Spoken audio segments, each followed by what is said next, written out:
Como es de amor a la tierra. Mari Mari, come pum, buenas tardes. Mari Mari, come dan tú, come pum. Que tengan un buen camino, come rupú, come raquiswam, buenos pensamientos, peum manguén, que los buenos sueños acompañen a ustedes. Que los buenos sueños nos acompañen a cada uno de nosotros, nosotras, nosotres, en este dificultoso trayecto que tenemos últimamente con tantas cosas. Digo últimamente y soy repetitivo y escuchaba el programa del sábado pasado y vengo repitiendo exactamente lo mismo. Difícil, difícil, cada una de las situaciones que se dan en los diferentes territorios de Argentina, de nuestro país hermano Chile, México, Perú, Ecuador, en tantos lugares donde se reclaman por cosas que ya se habían adquirido, por derechos adquiridos, que nuevamente están en peligro. Hoy, un día muy especial, 1 de agosto, el día de la Pachamama, y escuchábamos Madre Tierra, y bueno, y qué decir, un lugar tan castigado y que nos da todo lo que necesitamos y aún más de lo que necesitamos para vivir bien, para ese buen vivir, ese vivir en comunidad, y sin embargo hay quienes se apoderan y dicen esto es mío, este cerro es mío, este monte es mío, el agua es mía, y voy a hacer lo que quiera y lo que me place, no me importa a costa de qué. Y de eso se trata ese caminar juntos que siempre invitamos. A abrazarnos, a levantar a aquel que necesita ser levantado, a apoyar a aquel que necesita apoyo. Mi nombre es Willy Cáceres, esto es Ecológicamente, estamos en Radio Parque Vida FM 105.9. Y bueno, y si nosotros decimos que tenemos un programa en el que nos abrazamos y nos llenamos de esperanza, hoy más que nunca. Porque Vani, nuestra profe de literatura latinoamericana, es así. Nos dijo, bueno, voy a hacerles contacto con una amiga que, bueno, que va a colaborar muchísimo. Y ella nos dijo, no sé si voy a poder colaborar, palabras exactas, las que dijo Vanina en alguna oportunidad y nos maravilló. Estamos hablando de Esperanza Rock. ¿Cómo estás? Hola, muchas gracias, qué linda la introducción. Estoy bien, estoy muy feliz de estar aquí en Buenos Aires y por supuesto aquí en Parque Vida. Bueno, tenemos muchísimo para decir de Esperanza, que por ejemplo es etnohistoriadora. Así es. ¡Wow! Y nosotros decimos, e incorporamos, nosotros no, incorporamos una frase que dice, quien no conoce su historia está condenado a repetirla. Así es, así ¿Qué es. nos pasa con ese desconocimiento por desconocimiento? Porque lo tenemos al nacer y porque se empeñan en que no conozcamos qué nos ha pasado. Pero además, Esperanza se desempeña como investigadora Humboldt, que también nos va a explicar, estuve leyendo un poquitito qué es eso de ser una investigadora Humboldt, es muy interesante, en la Universidad de Ruhr, en Bochum. ¿Está bien dicho? Bochum. Bochum, Ajá. muy bien, Alemania, y es vicepresidenta para las Américas de TICICH Ujú. Internacional, ¿no? Exacto. Es profesora del programa de doctorado en estudios territoriales del Sur Global de la Universidad de Concepción, y también es integrante del laboratorio urbano en la misma universidad. Bueno, contanos un poquitito qué es ser una investigadora Humboldt, porque es muy interesante eso. Ujú. Bueno, como tú, vamos a empezar como desde el comienzo. Efectivamente, yo soy teórica historiadora del arte y me doctoré en etnohistoria, que es una disciplina muy latinoamericana, eh, porque es una mezcla disciplinar entre la sociología, la historia, pero también la antropología. Y esto se crea, se piensa y se hace dado que nuestras historias oficiales en Latinoamérica por lo general están con este sesgo colonial, ¿viste? Y en el camino siempre estuvimos pidiendo ayuda a toda la literatura colonial latinoamericana para poder entender e interpretar de una forma en que los pueblos originarios, las minorías e incluso las mayorías en algunos lugares, ¿verdad? Puedan tener una historia mucho más representativa, una historia que apele e interpele a su propia identidad o a sus identidades, ¿verdad? Y bueno, en este camino de búsqueda permanente, bueno, nos conocimos con Vanina, evidentemente, pero también nos conocimos con un montón de otros colegas internacionales, ¿verdad? Que estuvieron pensando en esta idea reflexiva y crítica de cómo nosotros nos estamos entendiendo, de cómo estamos entendiendo al otro desde estas narrativas históricas oficiales.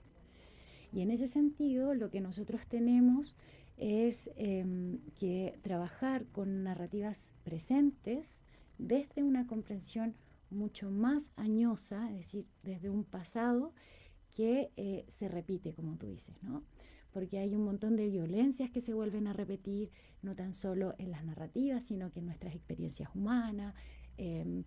Y de alguna manera la historia nos muestra que esto tiene que ver mucho con los valores del respeto de unos a otros, pero también del entendimiento, de la comprensión. Entonces, básicamente nuestros estudios o nuestras líneas de trabajo lo que promueven es generar conocimiento para la comprensión mutua, para que entendamos quiénes somos, desde dónde venimos, pero también demos la voz a quienes nunca han tenido voz en estas narrativas oficiales y que lamentablemente quedan fuera de políticas públicas, de que quedan fuera de las narrativas museales o se objetivan como objeto, ¿verdad? En vez de comprender que tenemos una trayectoria presente y que podemos seguir aprendiendo los unos de los otros y que básicamente de eso se trata. Y entonces estas becas Humboldt, y ahí me engancho, un poco promueven esto, los conocimientos del otro. Humboldt viajó por todo el mundo, ¿verdad? Y es una fundación que se financia desde el gobierno alemán y que su objetivo es justamente generar conocimiento en disciplinas e interdisciplinas que puedan colaborar con las temáticas presentes, ¿no? Como las problemáticas presentes o los conflictos o los desafíos que como humanidad tenemos. Y bueno, efectivamente yo estoy con esto en Bujo, Alemania, que es un pueblito ex minero del carbón, y yo también vengo desde Chile, de otro pueblito ex minero del carbón, y entonces ahí estoy observando las problemáticas presentes y cómo estas se traspasan a estas narrativas oficiales. Bueno, o sea que Vani, como siempre, dijo, no sé, pero seguramente va a poder ayudar un montón. Ya solamente con el hecho de saber que el lugar donde estás y de dónde venís tienen que ver con la minería, ya está, listo, está más que vinculado con este espacio.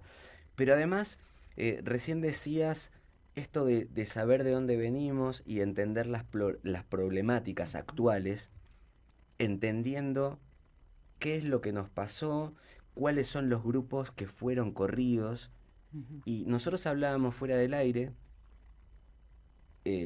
sobre una cosa que nos inquieta, y es, che, pasa hoy que yo te contaba un poquito cómo nos conocimos con Vani, y cuando vos escuchás parte de la historia, de esas cartas que existían y que Vani también interpreta, vos decís, no, son los mismos, pero ni siquiera podemos decir que hay grandes cambios en las narrativas. Son las mismas narrativas y estamos hablando del 1400. Y si vamos más atrás, estimo que lo mismo. Y es preocupante desde el punto de vista que estamos atravesando nosotros en Argentina un momento muy difícil que tiene que ver con todas las modificaciones que están sufriendo las leyes que existían defendiendo los lugares donde hay biodiversidad, glaciares, territorios, bosques. Y ahora estamos atravesando o vamos a atravesar una semana muy importante que tiene que ver con la inviolabilidad, así lo llaman, de la propiedad privada, para justificar la extranjerización de la tierra. Y por otro lado, esto que también es social, este ataque constante a los extranjeros. Digo, le vendo las tierras a extranjeros, pero no quiero extranjeros. y estoy haciendo una separación clasista muy evidente. Bueno, ahí me voy a quedar con esta última parte, ¿no? Cuando tú dices clasista. Y lo voy a conectar con algo que es lo que personalmente me inquieta de todas estas situaciones, y es que efectivamente incluso en los archivos judiciales de Indias coloniales, ¿no? Nosotros tenemos este permanente conflicto y esta permanente lucha sobre estas propiedades privadas. Entonces quiero llevarlos un poquito más atrás para comprender que efectivamente el origen de la propiedad privada es un origen que viene del imperialismo europeo. Y cuando ellos trasladan sus campañas de conquistas o de expansión, efectivamente con ello trasladan también toda su concepción y percepción sobre la tierra, el otro y todo un sistema ecológico que ellos mismos montaron para sí mismos en un territorio específico que era Europa.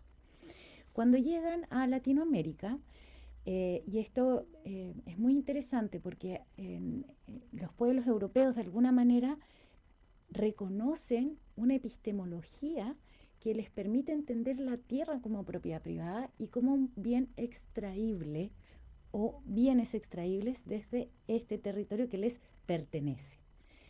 En cambio, y la gran diferencia de los pueblos originarios latinoamericanos, africanos, indios e incluso europeos, porque siempre pensamos que en Europa no hay pueblos originarios, y sí hay. Estamos hablando de los samis, estamos hablando de los Tordenalian, que están justamente en el norte de Europa y que ya te cuento luego, afortunadamente tuve la posibilidad de conocerlos. Sus luchas son las mismas. Y tiene que ver que epistemológicamente nosotros estamos entendiendo la separación de lo humano y de lo no humano, o más allá de lo humano, ¿verdad?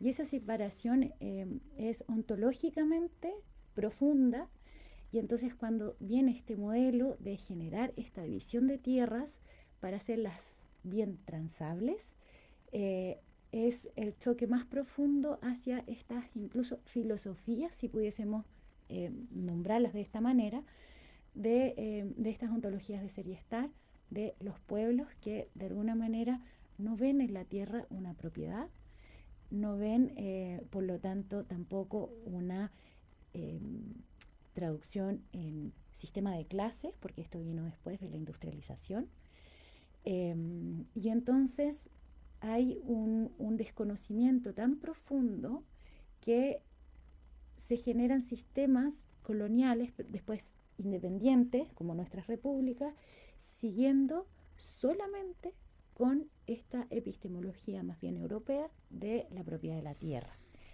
Y en el fondo aquí el problema mayor, siento, y puedo que esté muy equivocada, pero me parecería muy interesante que pudiésemos entender que hay quienes no ven la tierra como propiedad y por tanto no se puede reducir.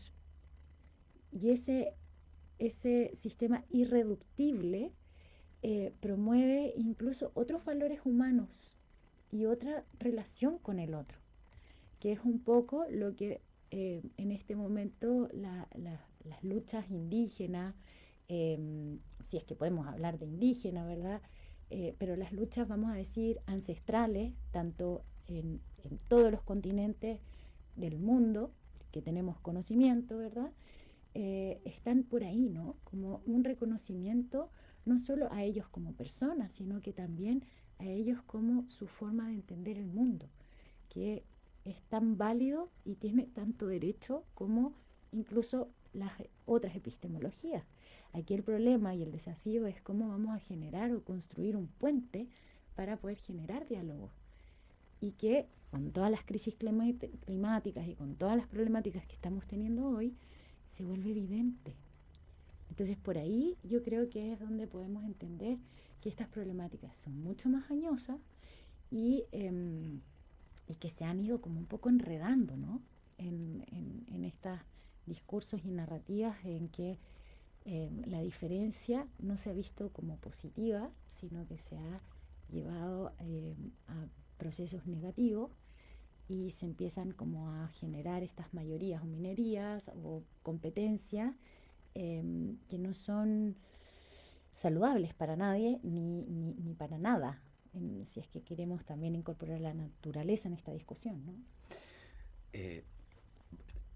Minorías y mayorías, y estamos en las últimas estadísticas que nos dicen que hay un porcentaje ínfimo que tiene más riqueza, más dinero que el resto de la población mundial.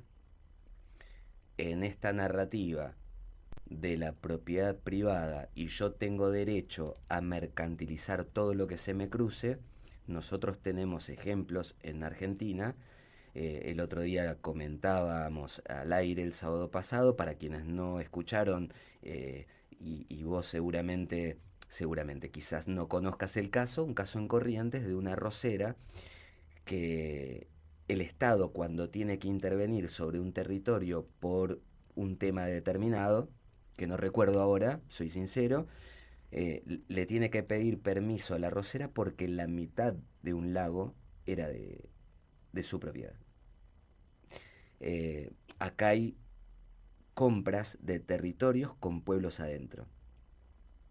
Nosotros hemos visto en La Rioja cercos y propiedad privada en lugares como con mucha biodiversidad, que vos decís, esto es imposible, no es de nadie, no puede ser. ¿Es de alguien? Bueno, sí, es propiedad privada. Entonces, digo yo, el otro día me quedé con algo que nos compartía muy interesante Carla Wichmann de las comunidades costeras, y hablaba, y lo estoy buscando ahora, por eso estoy tardando, sobre una acepción de soberanía, porque estamos en tiempos, por el Mundial, esa bandera de las Malvinas son argentinas, que bueno, toda esta campaña, todo lo que se movió alrededor, y vos decís, bueno, hay un sentimiento que empieza a despertar, que no es nacionalismo porque no queremos extranjeros. Es nacionalismo porque luchamos todos, y si viene alguien de Jujuy y me dice estamos en problemas con nuestro territorio, nos solidarizamos con esa persona. Entonces Carla Wichmann nos compartía una nota de la revista Crítica sobre una acepción de soberanía que garantice y legitima el extractivismo. En su diccionario de usos del español, María Moliner introduce una subacepción de la palabra soberanía como mando o dominio de un país sobre otro. Y yo te escuchaba a vos y queda tal cual. Esto lo podríamos poner en un graph que queda pintado, porque no es que yo estoy a favor de la propiedad privada, estoy a favor de la propiedad privada para algunos y algunas. Exactamente. Y quiero como llevarlos a un ejemplo, ya que estamos en este sur global. Te quiero transportar hacia el tiempo del apartheid en Sudáfrica. Tuve la fortuna de trabajar un tiempo allá, post-apartheid, con el desafío de entender esto de las minorías y mayorías y de cómo se reconstruye un país a partir de una nueva forma de entenderse como país. Porque ya esto de la geopolítica complicó un montón, las independencias también, porque de alguna manera vamos sucumbiendo a ciertos sistemas de poder, porque estamos hablando aquí de relaciones de poder. Sucumbimos a estos sistemas, pero debemos de tener la inteligencia y la capacidad de poder sostener sistemas que sean un poco más balanceados, ¿no? Y por ahí también entender cómo en estos momentos tan complejos de tanta tecnología seguimos conociendo a pueblos que siguen sosteniendo filosofías, y que esto se entienda muy bien, porque no tiene que ver con que un indígena no puede tener un celular o sea, en el fondo hay un equilibrio que ellos logran en su cotidiano en que no se despojan del 100% de sus valores humanos y sus valores con la tierra, pero sí logran insertarse en esta vida moderna. Volviendo entonces con estos conceptos hacia Sudáfrica post-apartheid, tenemos que entender que por un montón de años hubo un país completo que estuvo dominado por el 5% de la población, que eran estos ingleses que previamente se pelearon holandeses con ingleses para lograr la independencia de Sudáfrica. Y entonces logran esto y generan estos sistemas de apartheid que básicamente son ciudades de blancos y logran generar estos townships que son ciudades de negros o de gente de color. Es muy fuerte hablar así, pero necesito como que entiendan lo fuerte que fue también, ¿no? Y en el fondo generar una relación totalmente laboral, y tú hasta el 94 seguías teniendo en las plazas públicas banquillos que decían solo para blancos. Y hoy siguen existiendo como lugares de memoria, ¿no? Como, mira, esto no puede volver. Los edificios públicos tenían entrada para los blancos y otra para los negros. Muchos negros no tenían acceso a la educación. Estamos hablando del 94, no estamos hablando de hace 3 siglos atrás. Entonces, restituir y reconstruir una sociedad que fue dominada por un 5%, pero desde una violencia simbólica, física, de vivienda, de ciudad, derecho a la ciudad, era una brutalidad, ¿no? Y entonces, claro, imagínate también con todas las luchas que hubo, que también hubo luchas armadas, Mandela 27 años en la cárcel, pero antes Biko y cuantos otros, ¿no? Como con movimientos muy fuertes, ellos logran generar una constitución, pero con ayuda internacional, porque el problema es muy grande y es muy sensible. Entonces se lograron generar y gestionar sistemas para lograr la Constitución de Sudáfrica. Es maravillosa, yo los invito a que la lean, porque además está en 11 dialectos oficiales, ¿no? Que es parte también de la integración. Pero voy con este ejemplo para entender de que el problema aquí no son las mayorías ni las minorías, sino que el cómo se genera la relación entre ellas. Y por tanto, reconocer que ambas pueden coexistir en un mismo territorio es también reconocer que podemos generar sistemas de convivencia. Y esos sistemas, si bien es cierto, son muy locales, también tienen que tener una impronta internacional para justamente tener ciertas bases o cartas claras para este tipo de problemas que estamos teniendo hoy con la venta o compra de propiedades privadas. Y paradójicamente en Sudáfrica hoy lo que está ocurriendo es que efectivamente hay sectores en donde sí pueden comprar propiedad privada extranjeros. Están muchos europeos, porque Cape Town es hermoso, es paraíso en la tierra, maravilloso, unas playas, unos paisajes, y hay un montón de europeos que están comprando, pero eso ha hecho que la especulación inmobiliaria haga que los locales estén con un montón de problemas por la fluctuación del tema del precio de los arriendos, de las compras y ventas. Entonces, finalmente, son modelos que avanzan tan agigantadamente, pero que por otro lado debilitan lo local en términos monetarios, pero que esto también se traduce en la capacidad laboral, la capacidad de generar, la capacidad de entender, de reflexionar, de criticar, ¿viste? Entonces, estamos como en un momento súper crítico a nivel mundial, por tanto creo que es un buen momento para detenernos y pensar y reflexionar en estas cosas. Y empezar por tu casa, tu barrio, tu comunidad cercana, ¿viste? Porque por ahí hay muchos más soluciones que problemas, y por tanto por ahí también vamos moviendo otro tipo de comprensiones. Sí, es muy complejo y a nosotros nos suele pasar que también parte de las reflexiones que circulan en Ecológicamente son esas, son todas las prioridades, las urgencias que tiene cada una de las familias en Argentina, que es la mayoría.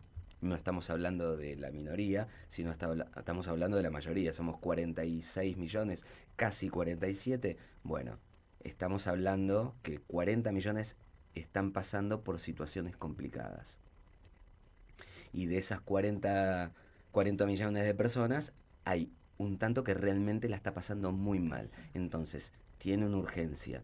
Y vos, esta invitación que haces es la invitación que hacemos nosotros y muchas veces se contrapone la urgencia porque decís, bueno, no me hagas pensar en lo que pasó, lo que pueda pasar, porque necesito en este momento comer, básicamente. Eh, pero es necesario también que ese tema nos atraviese como humanidad, porque vos recién estabas hablando de Sudáfrica y nosotros estamos hablando desde México hasta Argentina, Chile, en otros países de África otro tanto, con lo cual es algo que tiene una exposición dominante muy clara. Y también antes de ir a una pequeña pausita, me quedó algo que vos mencionabas, que también es parte de la narrativa y que nos trae un problema ante esas urgencias. Es, tranquilo, porque el dinero que viene de afuera es para generar y nunca termina generando nada. Nosotros tenemos una persona que es quien es muy nombrado, Joel Lewis, que tiene 900.000 hectáreas. Y 900.000 hectáreas, invito a cualquiera a hacer la comparación con una ciudad en el mundo, la que elija, y las dimensiones son exorbitantes. El otro día hacíamos la consulta para no emitir ningún juicio sin saber, porque me parece fundamental. Y decíamos, bueno, ¿qué ha generado en el país? Todavía no sabemos. Y si seguimos vendiendo propiedades y expulsando a quienes la habitan ancestralmente, como es el caso en Misiones, nosotros tenemos un caso muy trágico, que es el caso de la comunidad Puente Quemado 2, la comunidad de Enviá, que han sido despojados y desalojados de una manera terrible. Vos decías, 1994 Sudáfrica, 1994, bueno, ahora es 2026 y sin embargo echan a la gente como peor que animales, peor que animales. Entonces es como muy preocupante y después de la pausa, ayúdanos con tus conocimientos a qué nos pasa que naturalizamos a nivel global también todo esto y que lo que pasa en Sudáfrica, ya pasó, lo que pasa en México, lo que pasa en Chile, lo que pasa en Argentina, bueno, no sé ni dónde queda Argentina. Y lo que pasa en Alemania, que Europa también está padeciendo. Te invito entonces a que sigamos aprendiendo. Estamos con Esperanza Rock, un placer que nos damos. Gracias, Vani. Y esto es Ecológicamente Radio Parque Vida FM 105.9.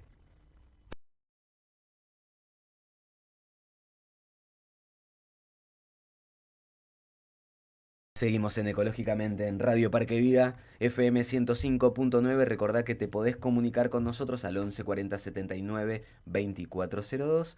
11 40 79 2402. Corrí mucho, no sé por qué.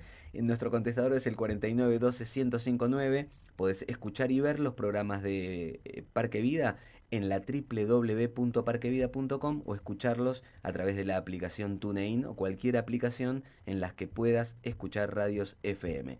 Nosotros, como Ecológicamente, tenemos nuestro canal de YouTube y nuestro perfil de Instagram que es @ecológicamente_ok. Decíamos, Esperanza, ¿qué pasa con esta sociedad? Y ya abrimos el abanico y no solamente me dedico a lo que pasa acá a nivel local en Argentina. ¿Qué pasa con la sociedad que ha naturalizado todo esto que te escuchamos hace un ratito y que se profundiza y pareciera ser como que está todo bien?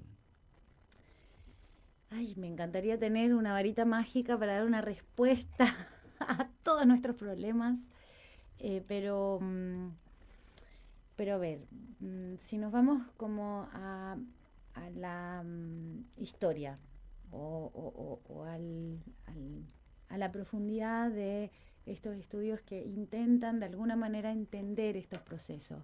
No sé si todavía dar respuestas, pero sí entender. Ocurre que hay un traslado desde las formas de dominación hacia nuestros comportamientos humanos. Y este traslado es justamente también como estas narrativas que estamos bombardeados por todos lados van entrando a nuestro cuerpo y se transforman efectivamente en comportamientos humanos. Entonces, nada, mucha gente hoy prefiere mirar cómo va a estar el día afuera que abrir la ventana, sentir y luego ver, ¿no? Estamos como en un momento muy curioso para mí de la humanidad, porque ya no solo nos desconectamos de la tierra, que por eso siempre un poco admiro, ¿no?, a estos pueblos ancestrales que siguen o sostienen esa conexión profunda, sino que además nos estamos desconectando de nuestros vecinos, de los otros, de nuestro sentido de pertenencia en términos de nuestro cuerpo, ¿no? Nuestro primer territorio que habitamos. Entonces, entendemos también como todas estas luchas desde allí.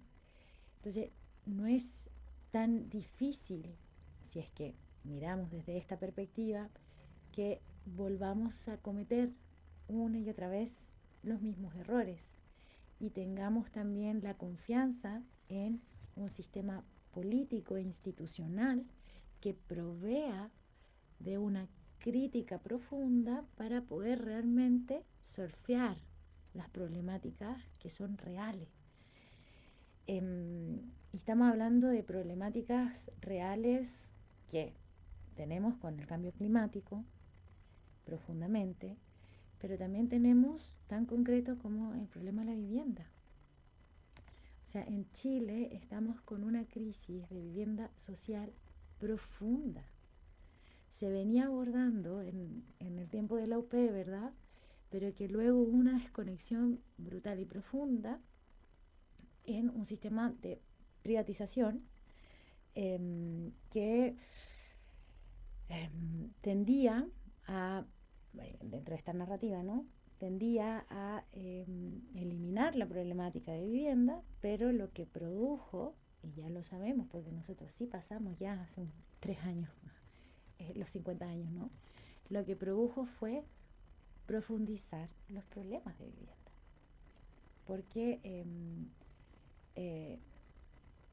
hubo un sistema de subvención, pero no de un hacerse cargo, y efectivamente esta privatización tergiversa ciertos elementos que sin una regulación profunda, real y no monopólica, digamos,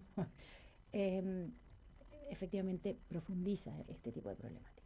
Entonces, ya no estamos hablando solamente de pueblos originarios, ya no estamos hablando de personas que ya no importa su procedencia, no importa si son inmigrantes, no, pero están viviendo en un territorio, quieren generar su vida y caen en estas narrativas de no, es que el pobre no tiene cómo pagar un gas de cañería, entonces no podemos hacer viviendas sociales aunque tengan 4 pisos con cañería y tienen que tener galones de gas. ¿Qué beneficio estamos dando?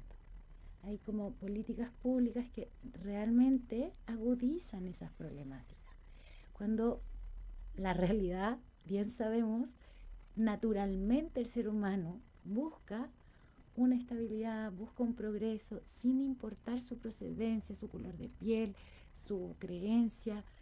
Y cuando se provee un sistema de comunidad y un sistema justo, esto aparece naturalmente. porque es parte de nuestra propia ecología. Entonces, esto es tan profundo, obvio y evidente, e incluso básico, que esta desconexión, ese individualismo, promueve un desconocimiento y una ¿cómo se dice? Alienación. Sí, alienación del otro, y generan estos pensamientos súper enajenados que terminamos como cada quien en una vereda distinta, cuando realmente lo que deberíamos, lógicamente, promover es el sistema ecológico, es el cómo se genera una comunicación reciprocitaria, que le pueden poner sistemas económicos monetarios, vaya a saber uno que podemos crear como seres humanos, pero en el fondo es atender a esas relaciones, a esas intersecciones en que realmente se produce la magia, ¿no? Entonces yo creo que por ahí va el entender que incluso nuestros propios comportamientos están siendo un poco orquestados por tanta imagen que viene y va, y que como que un poco nos apaga aquellas luces que hoy en día, sobre todo hoy, necesitamos tener muy despiertas, muy vivas. Necesitamos seguir creando, necesitamos seguir conociendo, escuchando, aprendiendo, porque efectivamente estamos en crisis y eso no es el problema en sí mismo. La crisis es natural también. Vamos a saber nosotros los chilenos, después de todos esos terremotos que hemos vivido, que se devasta todo y es solo la comunidad la que sostiene la reconstrucción. Las respuestas políticas vienen naturalmente años después, porque es mover todo un aparataje, pero entre medio es la comunidad la que sostiene. Hace un par de semanas que vengo poniendo como ejemplo, charlamos en casa, he tenido algunas charlas así con otras personas de diferentes grupos, y pongo como ejemplo, porque yo te escuchaba y vos también venías conectando esto de, bueno, es un sistema muy grande en nuestro entorno, esto de crear comunidad, nosotros también somos parte de comunidad con Marcela y Lucas, y generar comunidad para nosotros nos suena muy familiar. Es difícil en la diversidad, pero es hermoso en el acompañamiento. Entonces, el ejemplo que yo traigo es de cuando era chico. Ya tengo 54 y yo vivía en un barrio, en el barrio de Congreso, San Cristóbal, Congreso. Yo salía a la vereda y siempre había un vecino, una vecina que me preguntaba por mi tío, que me preguntaba por mi tía, por mi mamá, mi abuela, mi abuelo. Si había alguien que necesitaba algo, seguramente había un otro que recurría para ayudar, para colaborar. Esto que vos decís, ahora yo me entero que le falta algo y que seguramente está justificado que le falte por las redes sociales, por los dispositivos. Entonces, hay alguien que me está diciendo, pero ¿sabes por qué le falta? Bueno, porque no quiere hacer un esfuerzo para tener lo que necesita. Y yo me quedo sentado y digo, bueno, sí, ¿sabes por qué no tienen agua en Jujuy? Mirá, porque hacen cualquier cosa y si le dieran la posibilidad de una cañería, la desperdiciarían. Y vos decís, ¿y cómo sabes? Porque me lo dijo el dispositivo.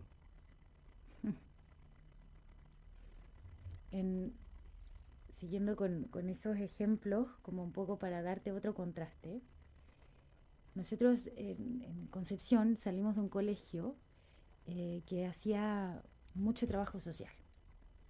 Pero un trabajo social súper conectado porque éramos minoría de edad y todo este rollo. Entonces teníamos que tener comunidades muy concretas y tal. Era una congregación, los padres franceses, ¿viste? Como católicos y los apoderados y la institución siempre estaba como buscando algún barrio en donde pudiéramos nosotros poner nuestras manos. Hacíamos cuadrillas y básicamente lo que hacíamos era construir medias aguas o casas donde la gente no tenía de nuestra región, que es la región del Biobío. Y recuerdo que en una de estas oportunidades hacíamos 10 días en invierno, 10 días en verano, y no importaba el frío, el calor o tal, estábamos ahí sosteniendo esa comunidad, ¿no? Y recuerdo muy patente y muy calcadamente una familia que acogió a una vecina a su casa y que solicitó a estas misiones que llamábamos cuando íbamos a colaborar, solicitó una media agua para ella. Entonces hacíamos los casos de cada estudio, ¿verdad? Cada lugar tenía su problemática, algunos pedían renovar techo, otros pedían renovar suelo, otros pedían efectivamente casas y qué sé yo. Lo que se podía hacer en 10 días, ¿no? Que es como, nada, levantar un techito no como uno quisiera, ¿verdad? Pero bueno, algo era un aporte.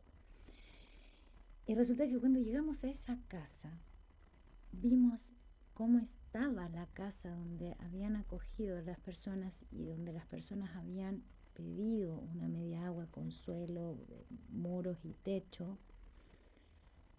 Y la verdad es que no lo podíamos creer, porque la casa donde vivían realmente le faltaban muros, le faltaban ventanas, le faltaba suelo. Pero ellos quisieron que nosotros fuéramos a hacer una casa un poquito mejor para esta vecina que había sido acogida. Entonces, cuando en contraste uno habla de solidaridad, cuando se hacen colectas de dinero y tal, y tú ves ese caso de una extrema pobreza, pero con una extrema riqueza espiritual, que tú dices, a ver, ¿qué es esto? ¿No? Como desde donde nosotros estamos evaluando también el significado y la carga de cada uno de estos conceptos que estamos usando para un poco describirnos y entendernos, ¿no? Entonces, efectivamente, uno dice, claro, por un lado, todas estas redes, no, que son flojos, que son esto, que son alcohólicos, vamos, ¿quiénes somos para categorizar de esa manera a un otro? Cuando de pronto son ellos los que te están enseñando a ti un montón más. Y efectivamente ahí está, grandes confusiones, ¿no? Como las mismas peleas que uno puede tener por WhatsApp, que yo creo que a más de todos, o más de alguna vez nos ha pasado, ¿no? Como males entendidos. Hay que estar más atentos. Yo siento que por ahí también puede ser un buen momento de hacer esa reflexión en particular, ¿no? Estar más atentos a qué estamos pensando o hacia dónde nos llevan estas narrativas, las imágenes, ¿viste? Como, y sí, yo creo que un poco esto de parar un poquito a pensar nos puede avanzar lento, pero más seguro o como más confiados en lo que estamos haciendo. Yo hace un tiempo compartía que cuando estudiaba la carrera de locución, no lo voy a nombrar porque si no, cada vez que lo digo, ahora sé que lo puedo meter en un problema, pero él nos decía, el 50% de lo que vemos en la televisión, él usaba la televisión porque conocía mucho, es mentira, y el otro 50% no es verdad. Eso llevado y tratando de potencializar lo que son los dispositivos, los que son las redes, los streaming, no todos, obviamente, Claro. pero una gran parte de esa narrativa que se nos impone como pensamiento propio, que no lo es, tiene mucho que ver con eso que en esa frase a mí me quedó muy marcado porque yo dije, qué exagerado, hasta que después empezás a conocer cómo se digitan las cosas, los mensajes, que existen las bajadas de línea. Yo sé que esto molesta mucho, pero que existen las bajadas de línea y hay mucha gente amorosa que dice todo lo contrario a lo que piensa, simplemente por el hecho que existe alguien que le dice, esto no lo vas a decir, pero esto sí. Estamos en Ecológicamente con Esperanza Rock, un placer que nos estamos dando. En Radio Parque Vida en FM 105.9 te invitamos a seguir porque estamos aprendiendo muchísimo y estos son cursos acelerados, Sí. como aquel libro que hemos sorteado. Te cuento que la semana pasada ya entregamos el libro Curso Acelerado, Pensares y Sentires anti-extractivistas, de un amigo, Mauricio Cornaglia, que hizo una compilación con gente de diferentes territorios, incluyendo una persona de Brasil, hablando y comentando qué es lo que pasa en los territorios. Un libro maravilloso. Se lo entregamos a Moni Sánchez, hemos publicado la foto, sabemos que lo va a leer porque la productora me reta porque dice que yo voy juntando libros y no los leo. Bueno, a veces el tiempo falta. Enseguida volvemos.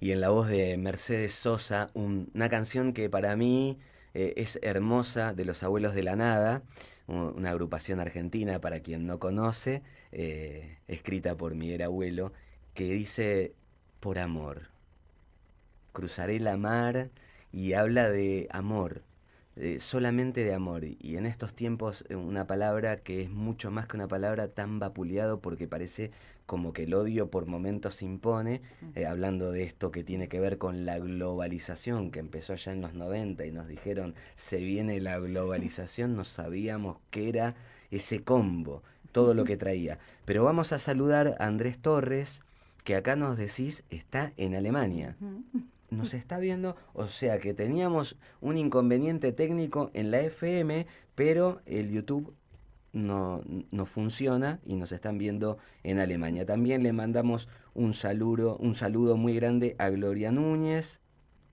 que la conoces, nos has dicho, y a Vani Teglia. Vani Teglia nos está escuchando. No vino la profe, pero nos está escuchando. La queremos un montón, aprendemos un montón. Estamos con Esperanza Rock.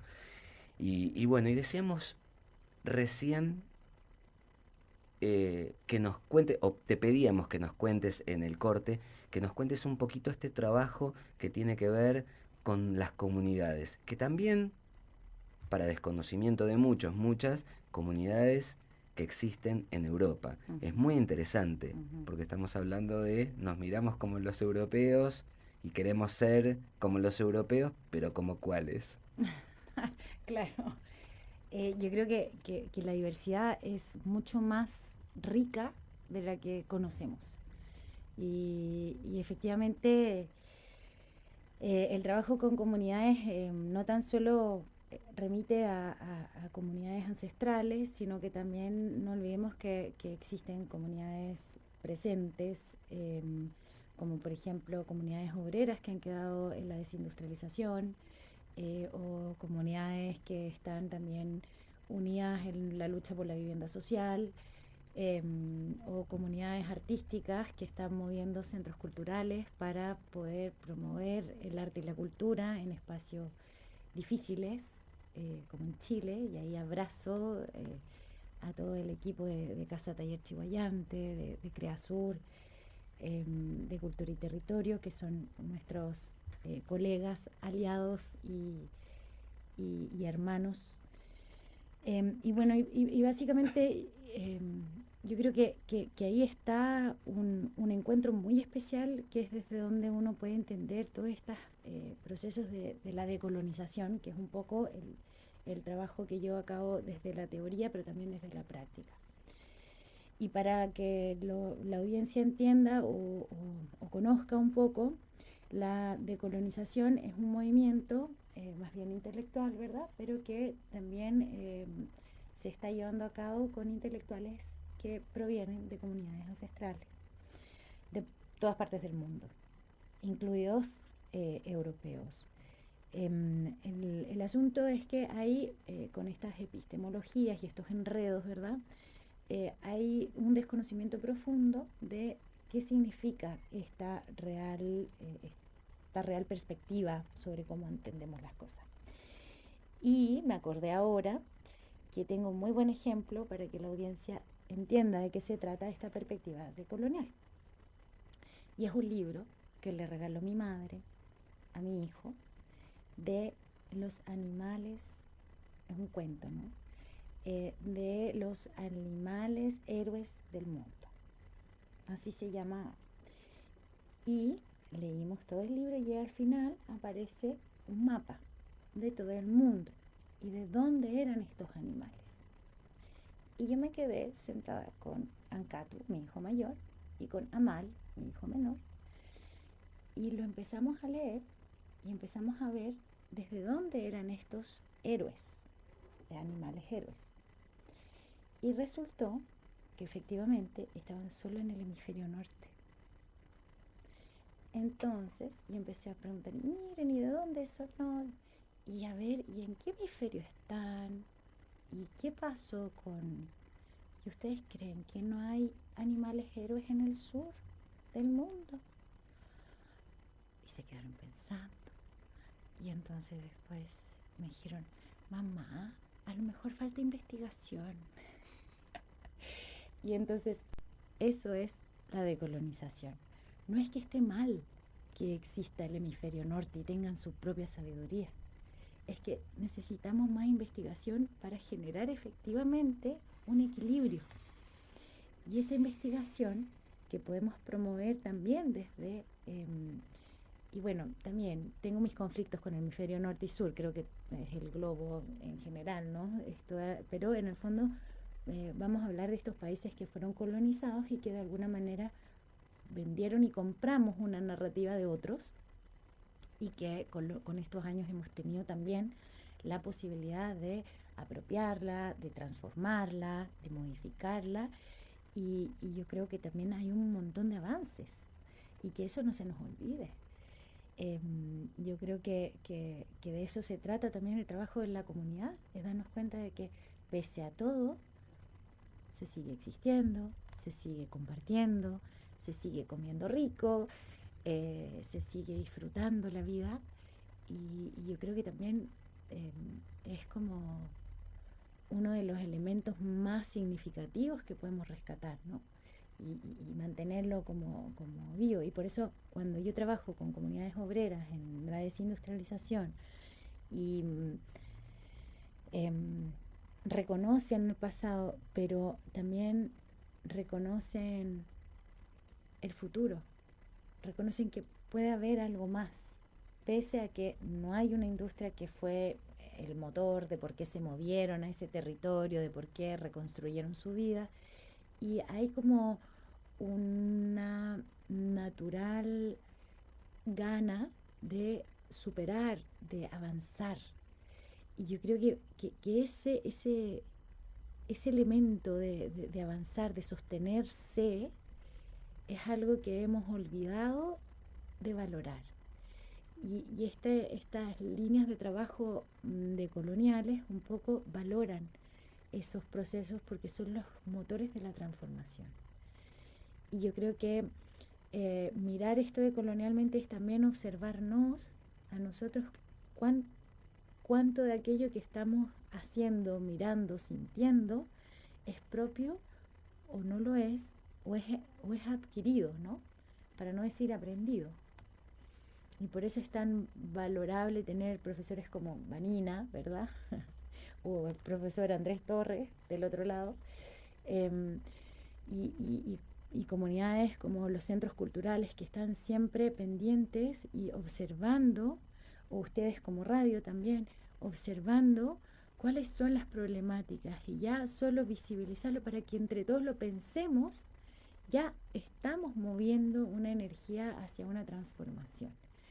Y yo creo que por ahí suena súper abstracto, pero cuando trabajamos con comunidades y facilitamos, por ejemplo, hoy me llegó de Chile un libro que se llama del proyecto Chihuayantú, que fue efectivamente un trabajo que hicimos en 3 años para generar la historia de Chihuayante, que es una comuna de Biobío, de la región del Biobío, a través de un centro cultural, del Centro de Investigación NUDISUR, ¿verdad?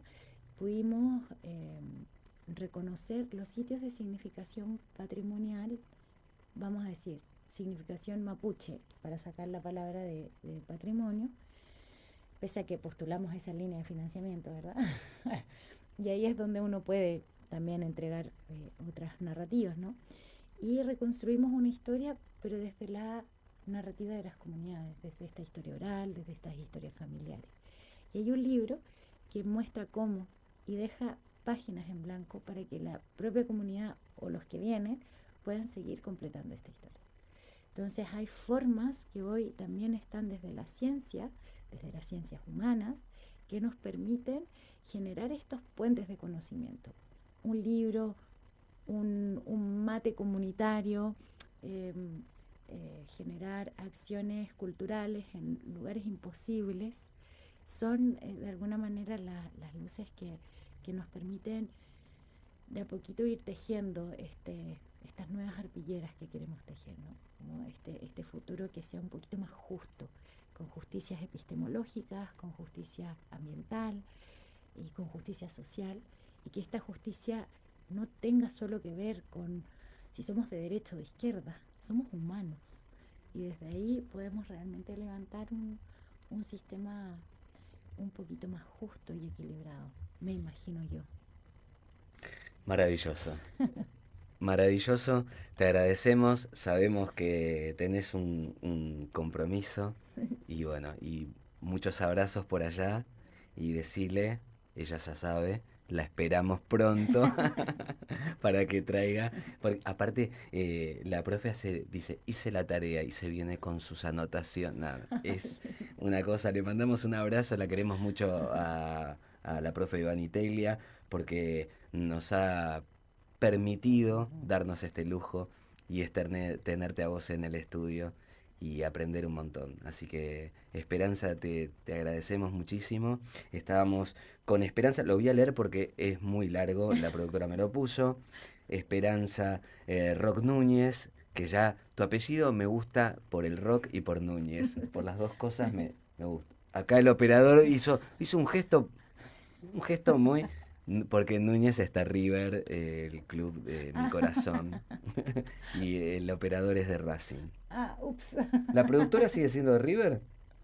Sí, no, muy convencida no está, pero bueno, decíamos, le agradecemos a María Esperanza Rock Núñez, que es investigadora Humboldt en la Universidad Ruhr de Bochum, Alemania. Además, es vicepresidenta para las Américas de TISICH International, es profesora del programa de doctorado en estudios territoriales del Sur Global de la Universidad de Concepción e integrante del laboratorio urbano de la misma universidad. Muchísimas gracias. Muchas y esperamos gracias a ustedes. tenerte a hacer un Zoom o lo que sea para seguir aprendiendo. Por supuesto, todas las veces que quieran. Porque hay muchos necesiten. capítulos que nos siguen quedando pendientes y esto de las comunidades originarias, estas comunidades obreras también nos quedó ahí latiendo muy fuerte porque tienen que ver con un antes, con un durante y con un después, que es lo que pasa cuando algo se rompe, cuando algo muestra una cara que en la narrativa no te muestran. Solo te hablan de todo lo lindo que va a ser. Bueno, te agradecemos nuevamente, muchísimas gracias. Espero que la hayas pasado bien. Muy bien, muchas gracias y bueno, sí, seguimos. Esto es Ecológicamente, estamos en Radio Parque Vida FM 105.9.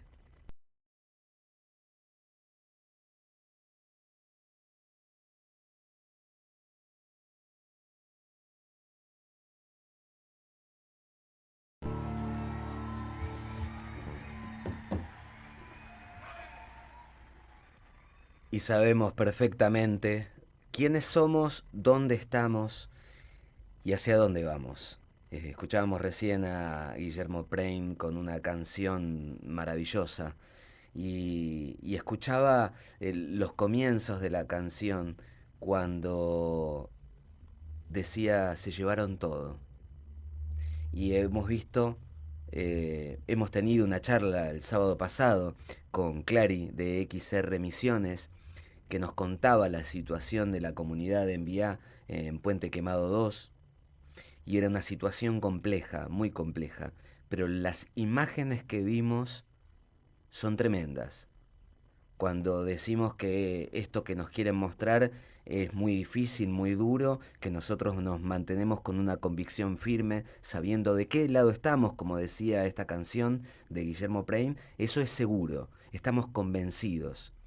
Ahora bien, esto que acabamos de ver, decía en estas imágenes, un camión con una jaula, Es tremendo. Por eso vamos a comunicarnos y le agradecemos la hora, sobre todo, a Clary, para comentar esto, porque tenemos que saber, como decía recién Esperanza Rock, tenemos que formar esa comunidad, tenemos que conocernos, conocer nuestro entorno, conocer nuestros territorios, conocer qué le pasa al otro, a la otra. Hola Clary, ¿cómo estás? Buenas noches. Sí, bueno, ahí estabas comentando las imágenes sobre el desalojo. Estaba hablando la semana pasada, pero la semana pasada hablamos porque se había emitido una orden de desalojo y el cacique estaba muy preocupado, pero todavía no había pasado nada. Eh, es más, el equipo de abogados de MIPA logró un amparo que frenaba momentáneamente el desalojo. Entonces, así y todo, mediante un amparo que legalmente nadie podía ingresar a desalojar a nadie, el martes a las 6 de la mañana, el 28 de julio, entran sí al territorio la policía con el juez, eh, con el comisario, con la gendarmería, digamos, con todo un aparato policial a desalojarlos, ¿no? Pero nuevamente, sin una orden real, porque la orden de desalojo estaba frenada por un amparo, estaba frenada por los abogados.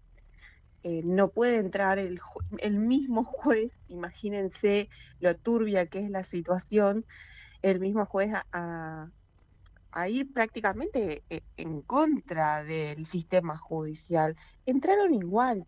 eh, y lo más, hay como varias cosas muy fuertes para tener en cuenta. Es como decías, había un camión que parecía una jaula, parecía un camión para llevar esclavos de la antigüedad, en donde de esa manera súper denigrante, racista y humillante, ni siquiera a los animales los tratan así, como que con una deshumanización total, como que si no fuesen personas, ¿no? Metiendo todas sus pertenencias adentro del camión. Para ellos eso es súper violento. Además que no se les leyó una orden. El juez inventó una notificación que ni siquiera se las dejó.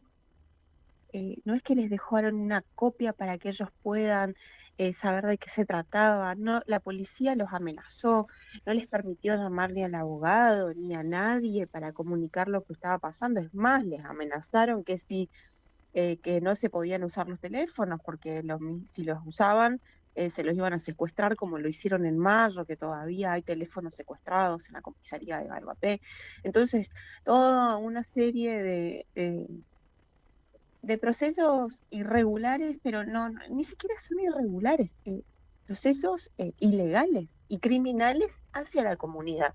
Pero es el mismo sistema judicial el que los trata como criminales a ellos, cuando los criminales son los jueces y la policía, porque en medio del desalojo la policía le ofrecía dinero a la comunidad para que se vaya. Decían, para que se compren un pasaje y se vuelvan a su casa. ¿Un pasaje?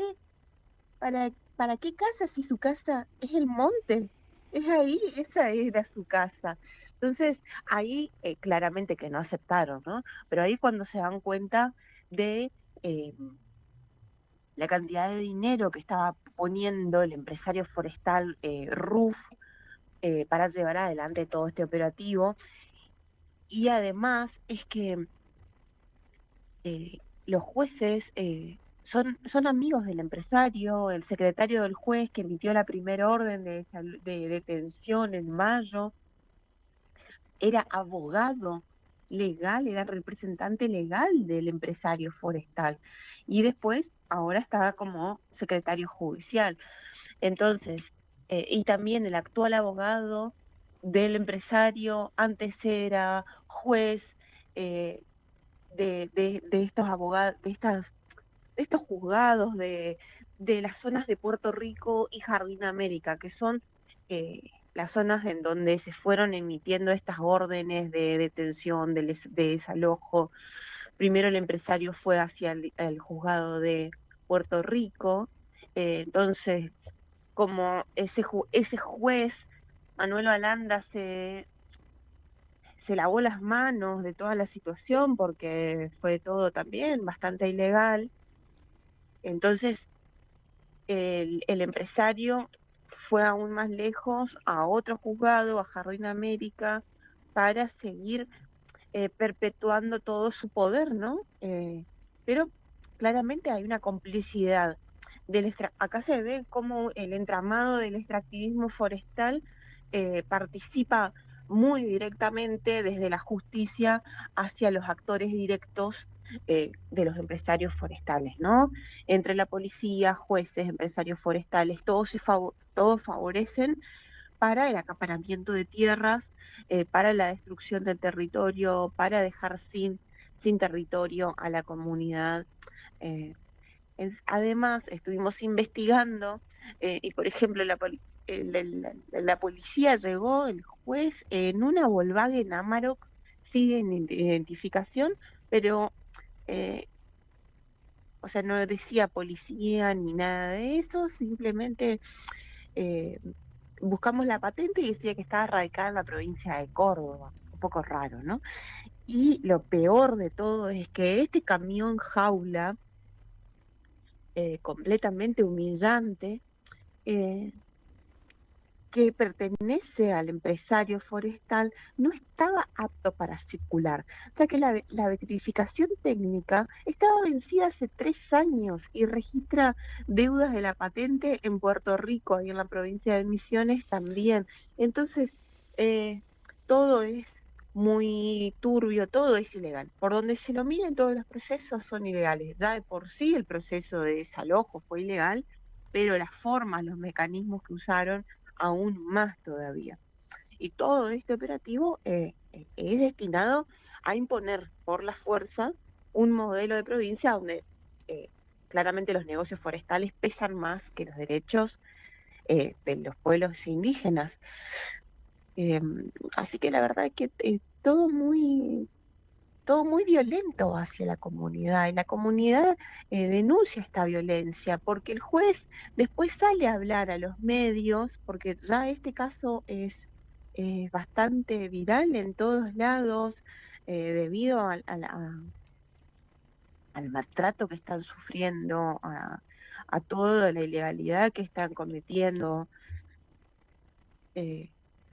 Así que el juez, perdón, estaba diciendo que el juez salía a hablar en los medios diciendo que ellos se retiraron de manera voluntaria. Mentira.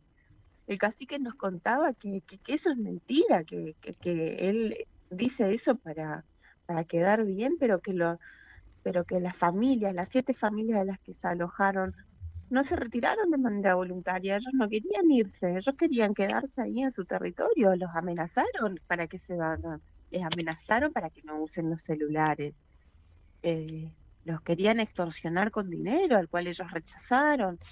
Entonces, toda la parte legal del artículo 75, inciso 17 de la Constitución Nacional, el convenio 69 de la OIT, no sé, y todo tipo de derechos internacional indígena, no importa acá. Acá no importa absolutamente nada. Acá lo que importa son los negocios forestales, los marcos jurídicos para que sostienen el territorio indígena. No importa a la hora de avanzar sobre el territorio, avanzar sobre el acaparamiento de tierras y avanzar sobre la cultura en vía, sobre su organización social, sobre su espiritualidad y sobre su supervivencia como pueblo, ¿no? Porque desplazarlo no es, ok, sacamos una parcela de tierra, se la damos al empresario y listo. No, acá no estamos hablando de parcelas de tierra, de sustituciones, sino que estamos hablando de cómo afecta todos los derechos colectivos que están de las comunidades indígenas, que están protegidos por el derecho constitucional e internacional. Y como decía antes, toda la espiritualidad y toda su organización colectiva que sostiene la vida en su territorio. Así que realmente es súper triste cómo vienen atravesando todos estos días, estas semanas, porque estos meses, esto viene desde de mayo, como les contaba la semana pasada, en donde primero los detienen, también los amenazan, secuestran sus teléfonos, pero en esta semana eh, emiten una orden de desalojo, los abogados logran un freno, ellos estaban tranquilos dentro de todo hasta que deje de llover, porque saben que con las lluvias las camionetas de la policía no podían entrar, pero el cacique dijo muy bien, Santiago Ramos, mientras llueva, que siga lloviendo, porque en Misiones esos días estaba lloviendo 190 milímetros, perdón, en un día. Estamos resguardados porque sabemos que si entran las camionetas quedan empantanados. Pero paró de llover el martes y la policía entró sin importar la apelación de los abogados y demás. Entonces, nada, acá se ve cómo hay un estado y un provincial, porque toda la policía pertenece al gobierno de la provincia, completamente cómplices y funcionales al poder forestal, ¿no? A los negocios.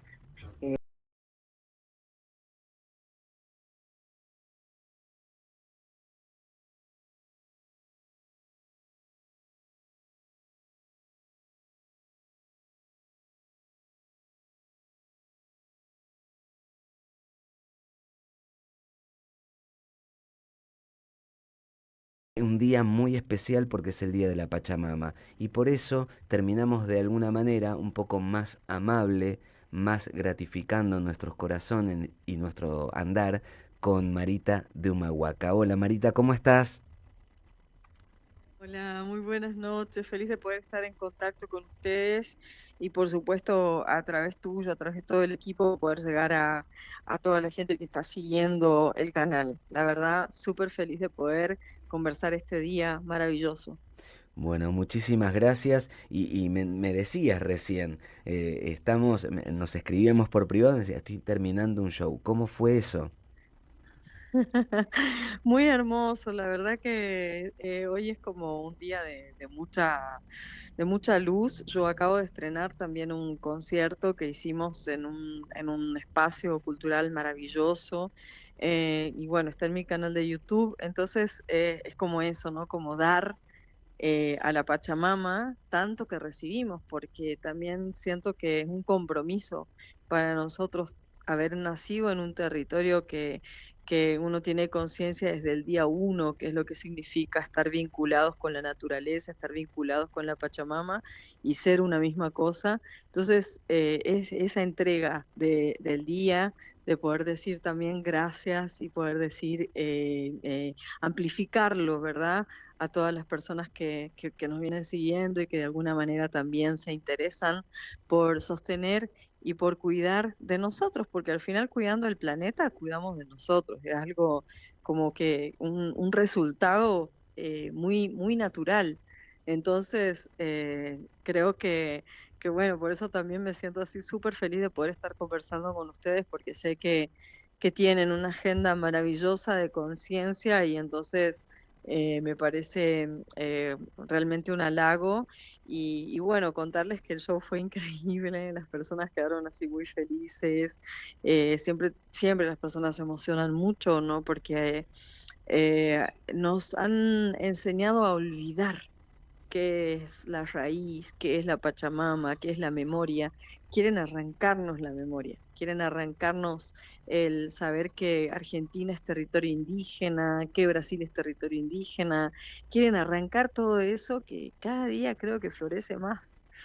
Es como que por un lado está toda la cuestión comercial y los mega eventos y todo lo demás, pero por otro lado se ve que en cada uno en una de las casas, en cada casita, en cada lugarcito, siempre hay una llama encendida que dice Pachamama, que dice raíz, que dice nosotros, porque claramente hoy tenemos una construcción maravillosa que es de nosotros.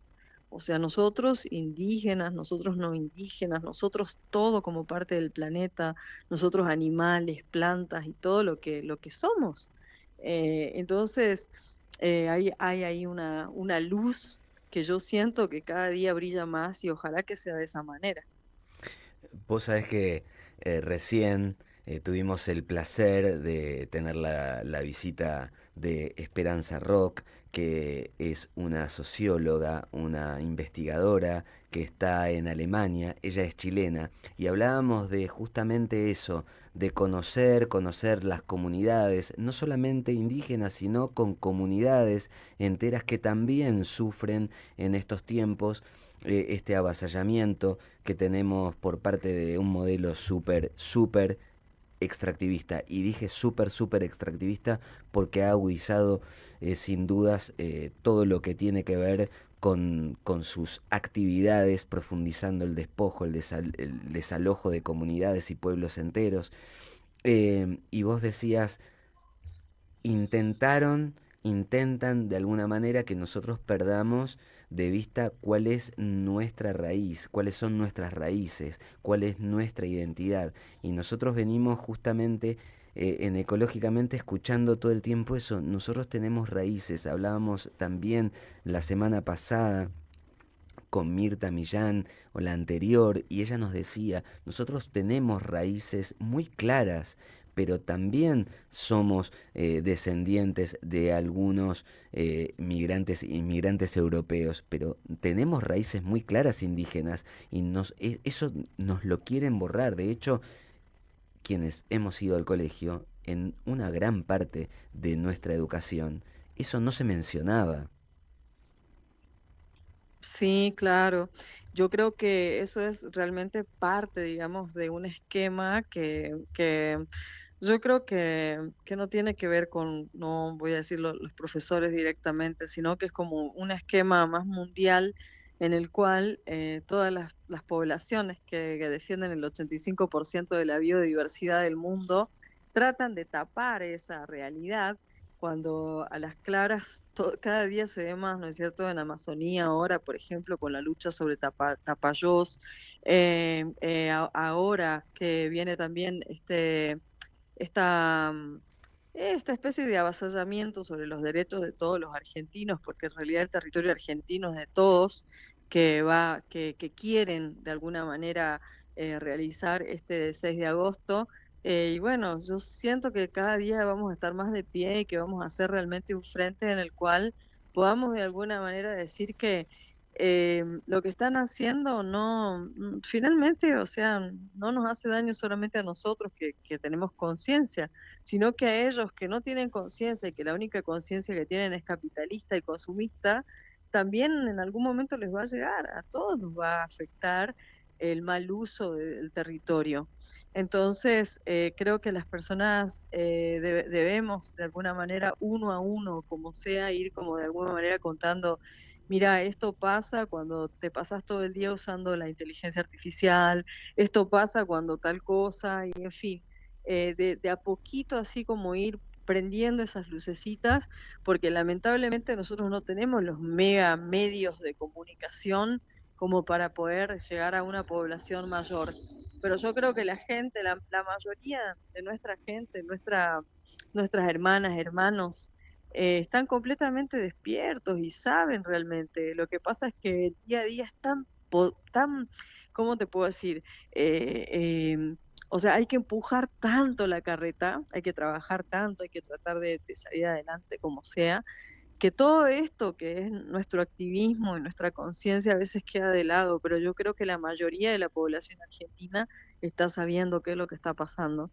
Y por otra parte, te quería comentar que más del 50% de la población argentina tiene genética indígena.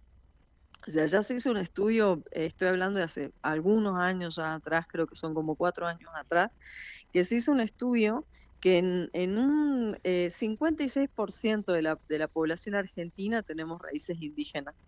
Entonces, estamos quienes nacemos dentro del territorio y nos, de alguna manera, autodeclaramos, y nuestra autodeterminación nos lleva a continuar cuidando de territorio y de esa ancestralidad. Y otras personas que todavía no lo saben, o tal vez nunca lo hablaron, o tal vez lo ocultaron, porque como las comunidades indígenas fueron tan perseguidas en nuestro territorio argentino, que entonces, bueno, vamos a ocultar todo esto, ¿cierto? Y eso mismo pasó con la educación. Porque imagínate que vos estudiabas, por ejemplo, por decir, en Misiones, y te ibas a la escuela y te decían, bueno, nosotros estamos en territorio guaraní, la mayoría de nosotros somos guaraní o tenemos alguna ligación con el pueblo guaraní. No estaba bueno. Entonces hablaban de los guaraníes como si fueran una etnia afuera de lo que somos, exactamente como pasó en Jujuy o exactamente como en la Patagonia, porque nosotros en Jujuy estudiamos, yo me acuerdo que estudié los Omahuaca y le decía a la profesora, pero profe, nosotros somos los Omahuaca. Es como, no podemos estudiar una cosa que está fuera de nosotros mismos, o sea, hablemos de nosotros.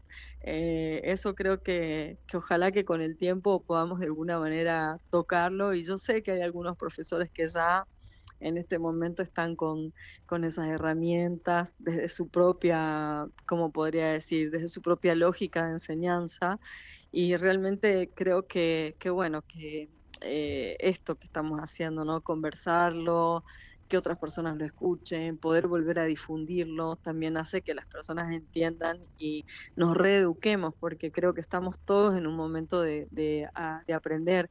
Por supuesto que yo también aprendo contigo, y me encanta esta oportunidad, ¿no? De poder estar conversando después de que estuvo por ahí Esperanza Rock. Es una cosa muy linda, ¿sabes? Bueno, nosotros te agradecemos y realmente es un placer, más que nada sabiendo que recién, como decíamos, habías terminado de hacer un show. Para nosotros es siempre un honor tenerlos a ustedes, tenerlas en este espacio, y nosotros aprendemos muchísimo, muchísimo de cada uno, cada una de quienes pasan por el Ecológicamente cada sábado. Y te invitamos y sigamos charlando el sábado que viene o el otro, porque tiene mucho que ver esto de la música. Es una manera de romper y de sentir nuestras raíces cada vez más fuerte, todo lo contrario a lo que intentan hacer, porque la cultura es parte de nuestra memoria ancestral. Exactamente, exactamente, la cultura, lo que comemos, cómo nos vestimos, el mate, cada una de las cosas que nos distinguen tiene una historia, ¿no? Entonces, honrando todo eso que somos, por supuesto que vamos a seguir conversando, y bueno, en este día de la Pachamama deseo con todo mi corazón que cada una de las personas que está escuchando, que cada una de las personas que está trabajando dentro de Ecológicamente, que todas las personas que hacen parte, todas las personas que apoyan también que se pueda llevar adelante esta programación, que bueno, que reciban mucha abundancia de todo tipo, porque es eso, ¿no? Es salud. No, abundancia para nosotros no es solamente la energía del dinero, son todas las energías y energías positivas, que puedan estar alegres, que puedan sonreír, que aunque pase lo que pase, sigan adelante, y sobre todo eso, ¿no? De poder decir gracias, gracias Pachamama, porque ¿cómo puedo decir?